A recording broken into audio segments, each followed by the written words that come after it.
Have you ever wondered what games you should keep or you should lose? Find out here at Purge Reviews. Masons is an abstract game about building towers and walls and buildings inside this area of land.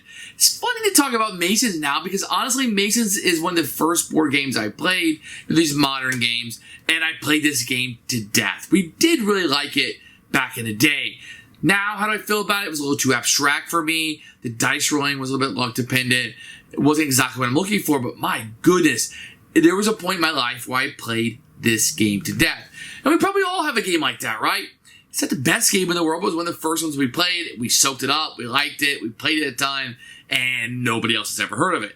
So what you're getting in this game is you can build walls on the board, and you're trying to connect those with these towers in order to score. You build these pieces of land, I guess, that you're sectioning off, and you'll play cards that will score based if you're doing it in the same thing, like with 3 white towers or a certain geographical location, or you want it in a certain shape or something like that.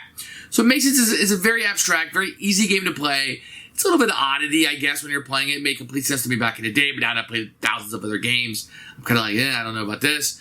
It's a fine little abstract. The nostalgia factor is probably a little bit higher for me than it would be for somebody else. I rate this about a 6 on BGG. It works for me, but it's going to have some problems for other people. But it's a little light, abstract game about building this area up, and you're going to close in areas if you think somebody's going after it, and you're trying to score the best you can for what cards you have. Very fun, very, very interesting. One, I would say, even if you just want to know a little bit about me, and you want to go down memory lane with me, this is one I would say try out at least. Masons is one that I have a lot of nostalgia for, and it was kind of fun, and I like it. Evidently, I purged this one. I had to get rid of it because it's not going to come to the table with the modern games. It doesn't look that great anymore. It's not really what I'm looking for. Man, was there a time period when I played this one to death. Take that as you will. Here's Masons. You can see kind of where you're building the towers and stuff on the back. No walls, no power. So it tells you right there what you want to do with this game. Build walls. When you open it up, you're going to get a rule book. We'll take a look at this in a few minutes. You're going to get a board, which is, in most of this designer's games, you'll know, are pretty abstract. On the back of it, though, you do get a great picture of this guy. But you're going to get an abstract little board. You'll be building your things over here, and you're scoring over there. So that's kind of what you get. You're going to get a little bit of, I wouldn't say a custom insert, but you do get some things in here where the cards will fit in. You're going to have these nice big blocks. Everything is wooden and very nice. From a different time period, perhaps. Your dice are going to be printed on here. Very, very nice. And you're going to have your walls and etc. Everything fits in here pretty well. You have a little place for your cards there. Great job. Components are fantastic, but they're all wooden. So here's the rule book. What you're going to see is a picture of all the components. Now, when this game was released, this was something that you always got, but it's very nice that you got this. You're going to have set up right there, and the goal of the game on this page, and then kind of how you play the game. And it'll go through, folds out, it'll go through everything you do, all the options that you have, how you score each section that you have. And then at the back, it'll have a big scoring example and an illustration of what all the cards do with pictures and an explanation of what they do. Fantastic, great job. First thing you do for setup is you'll shuffle the deck of cards. 1, 2, 3, 4, 5, and 6. Everybody will get 6 cards. And this will be their starting hand, and give them a little direction of where they're going to go when the game starts. Each player will also get a scoring marker, which they'll set beside the board, illustrating they have 0 points at this time.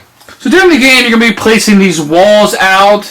You'll be putting these towers out on the board when you connect it, and then you will score points by playing these cards when a wall is completed or when an area of the board is completed, no matter how big that it may be.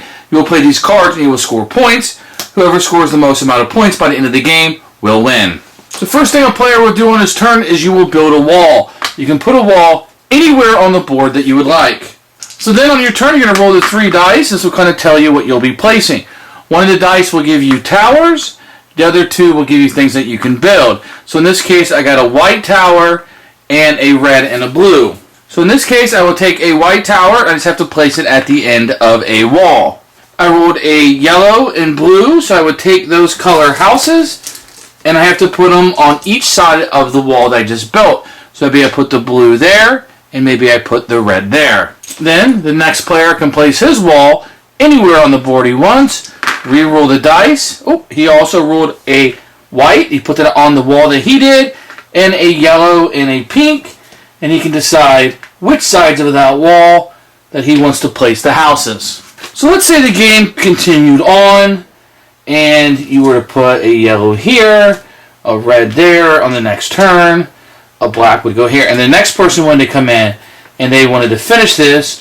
They rolled the dice, they were able to put a gray out, they could put another yellow inside, let's say they want to do that, and a question mark would be anything of any color they wanted to, they would place that there. Now this is completed. At this point, since there's 2 houses in here, these 2 houses would go away, and you would put a palace out, which is a bigger house, and that would be set right there. Now if this completed city had, let's say I completed this, and this was like this, and I had just finished this, I could take this out if I so chose. So I could eliminate one wall that both shared if I so wanted to. But right now, we're just going to score this area right here.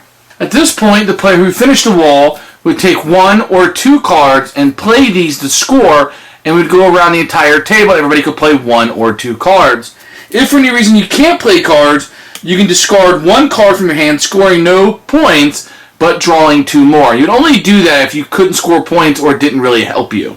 So you could play a card like this, for example, and this would score a point for each wall on the board. 1, 2, 3, 4, 5, 6. I would score 6 points for this and put that on the score track.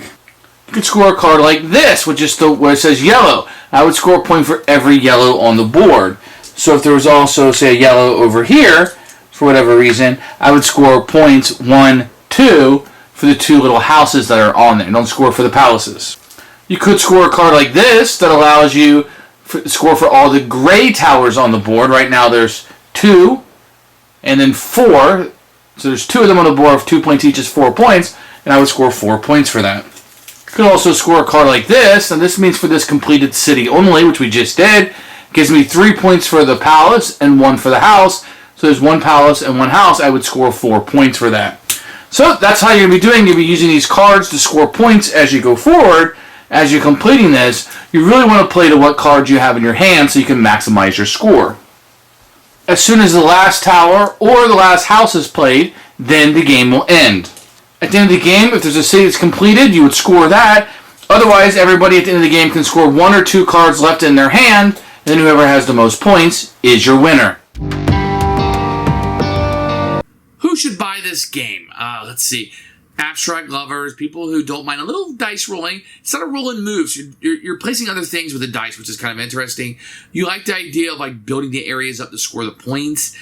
Very light game. You can play this with kids. You can play this with adults. It can be very cutthroat. It can be very loosey-goosey. And that's determined by the players on the table. When you get later into the games, it's going to require a little bit of that. I need to take the space. I'm sorry, but I really need the space here. That's going to be in the game, but it is what it is. Definitely one I would say try out. This was a nostalgia game for me. Brought me into the hobby. I played this game to death. I really, really liked it quite a bit. This is one I would tell you to definitely check out, and that's Masons.